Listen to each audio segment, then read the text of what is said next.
ভারতীয় ক্রিকেটে নতুন ব্যাটারদের মধ্যে জাত চিনিয়েছেন যশস্বী জয়সওয়াল।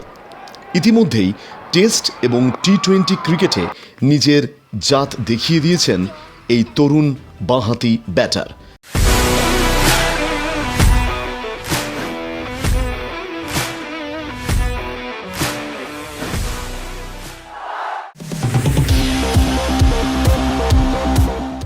যশস্বী জয়সওয়াল ইংল্যান্ড টেস্ট সিরিজে 5 ম্যাচে টেস্ট সিরিজে 712 রান করেছেন যশস্বী।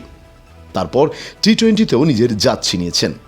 কিন্তু এখন যশস্বী জয়সওয়ালের প্রধান লক্ষ্য হচ্ছে ওয়ানডেতে নিজের জায়গা পাকা করা। আগামী বছর থেকেই শুরু হচ্ছে চ্যাম্পিয়ন্স ট্রফি এবং এই চ্যাম্পিয়ন্স ট্রফিতে নিজের জায়গা পাকা করতে চান যশস্বী জয়সওয়াল। সূত্র মারফত খবর, যশস্বী যদি ওয়ানডে ক্রিকেটে নিজের জায়গা পাকা করতে পারেন তাহলে ভারতের ওপেনিংয়ের ক্ষেত্রে একটা বড় দিক খুলে যাবে। রাইট হ্যান্ড এবং লেফট হ্যান্ড কম্বিনেশন খুব গুরুত্বপূর্ণ। শিখর ধাওয়ার অবসর নেওয়ার পর থেকে সেইভাবে কোনো বাঁহাতি ব্যাটসম্যান উঠে আসতে পারেনি ওপেনিং স্লটে।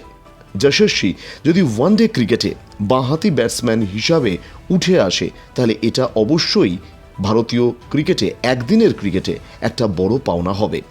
রাহুল দ্রাবিড়ের কোচিংয়েই যশস্বী জয়সওয়াল টিম ইন্ডিয়া জায়গা করেছে। টেস্ট এবং টি-20তে নিজের জায়গা পাকা করেছে। এরপর গৌতম গম্ভীরের জামানা শুরু হয়েছে। যশস্বী নিজেই জানিয়েছেন যে গৌতম গম্ভীর পরিষ্কার এর আগেও বলেছিলেন যে হাত খুলে খেলতে হবে। যশস্বী ইতিমধ্যেই দিলীপ ট্রফিতে খেলতে নিজের ইচ্ছা প্রকাশ করেছেন। নতুন ক্রিকেটারদের ক্ষেত্রে ভারতীয় ক্রিকেট কন্ট্রোল বোর্ড ঘরোয়া ক্রিকেট খেলার অত্যন্ত অবশ্যম্ভাবী করে তুলেছে। যশস্বী দিলীপ ট্রফিতে খেলে নিজের পারফরমেন্স আরও সুন্দরভাবে দেখাতে চান। এরপর চ্যাম্পিয়ন্স ট্রফিতে ওপেনিং স্লটে ওডিআইয়ে ফিরে আসতে চান যশস্বী জয়সওয়াল। এখন দেখার এই তরুণ ব্যাটার আগামী দিনে কিভাবে 22 গজে নিজের ব্যাট ঝলসে তুলে ধরতে পারেন। ব্যুরো রিপোর্ট, বাংলার পালস টিভি।